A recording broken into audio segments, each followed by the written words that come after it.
அடுத்ததாக அமரர் வி.ஆர். அழகப்பன் அவர்களின் தம்பி வள்ளியப்பன் வீரப்பன் அவர்களை அன்போடு மேடைக்கு அழைக்கின்றோம்.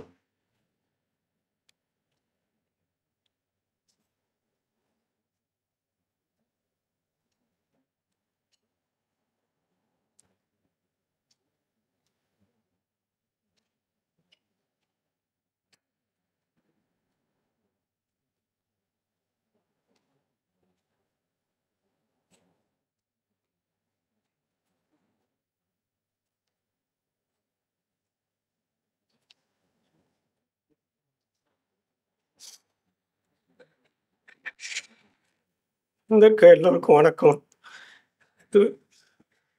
அண்ணன் இல்லைன்னு நினைக்கும்போது ரொம்ப ரொம்ப வருத்தமாக இருக்கு, தாங்க முடியல.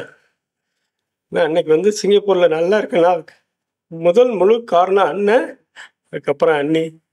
அவங்க 2 பேரும் இல்லைன்னா நான் இன்னைக்கு சிங்கப்பூர் வந்திருக்கவே முடியாது. ஆரம்ப காலங்களில் நான் சரியாக படிக்கலைன்னு சொல்லிட்டு எங்கள் அம்மா என்னை அரியலூரில் எங்கள் ஐயா வீட்டில் படிக்க வச்சுருந்தாங்க.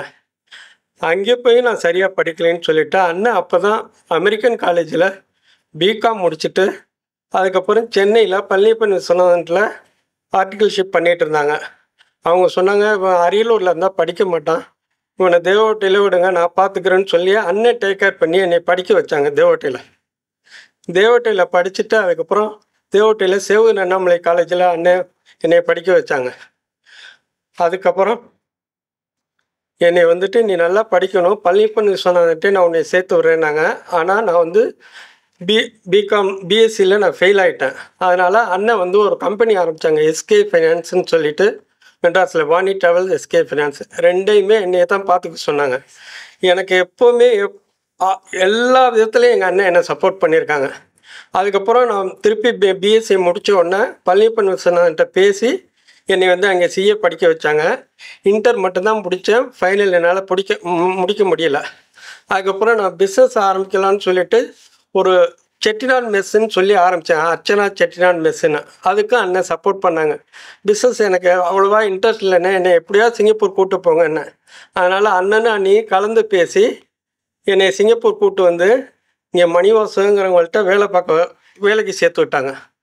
அவர் மூலமாக ஒரு கம்பெனியில் சேர்ந்து 30 வருஷமாக இன்றைக்கி ஒரே கம்பெனியில் நான் இருக்கேன்னா அதுக்கு முதல் முழு காரணம் அண்ணன். என்றைக்குமே என் லைஃப்பில் நான் அண்ணனை மறக்க மாட்டேன். என் தங்கச்சிங்களுக்கு நல்லபடியாக கல்யாணம் பண்ணி வச்சாங்க, எல்லாருக்கும் நல்ல உதவி செஞ்சாங்க. என் தம்பிங்களுக்கு ஒரு வார்த்தை சொல்லிட்டாங்கன்னா என்றைக்குமே எங்கள் அண்ணன் அதை மாற மாட்டாங்க, கரெக்டாக செய்வாங்க. அவங்க பிஸ்னஸில் எவ்வளோ நாள் கூட இருந்திருக்கேன்.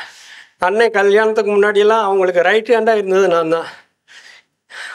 அவங்க இவ்வளோ ஃபோட்டோ பார்த்துருப்பீங்க, வீடியோ பார்த்துருப்பீங்க, ஒரு ஃபோட்டோவில் ஒரு வீடியோவில் எங்கள் அண்ணனுக்கு தாடி இருந்து நீங்கள் பார்த்துருக்கவே மாட்டீங்க. அவ்வளோ பர்ஃபெக்டாக ட்ரெஸ் பண்ணுவாங்க, அவ்வளோ டெய்லி ஷேவ் பண்ணிடுவாங்க. அவங்கள மாதிரி பார்க்கவே முடியாது. அவங்கள போன மாதம் குட் ஃப்ரைடே அன்றைக்கி மெட்ராஸில் ஹாஸ்பிட்டலில் போய் பார்த்தேன். காலையில் பார்த்த உடனே என்னால் தாங்க முடியல, தாடியெல்லாம் இருந்துச்சுங்க அண்ணனுக்கு. அந்த மாதிரி அவங்க இருந்ததே இல்லை. எனக்கு இப்போவே ரொம்ப ஷிவரிங்காக இருக்குது. அவங்க அந்த நேரத்தில் சொல்கிறாங்க, என் தம்பி வந்திருக்கான், சிங்கப்பூர்லேருந்து வந்திருக்கான்னு சொன்னாங்க அந்த அட்டண்டர்கிட்ட. அவங்க என்னை ரெகனைஸ் பண்ணி என்னை பேசிட்டாங்க.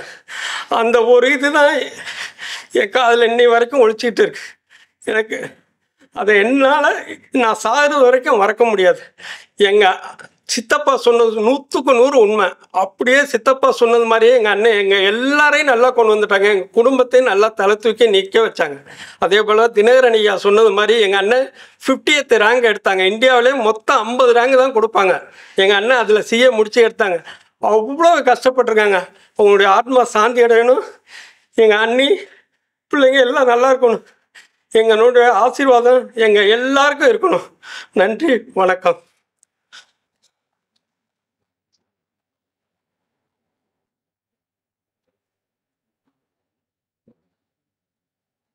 நன்றி திரு வள்ளியப்பன் வீரப்பன் அவர்களே.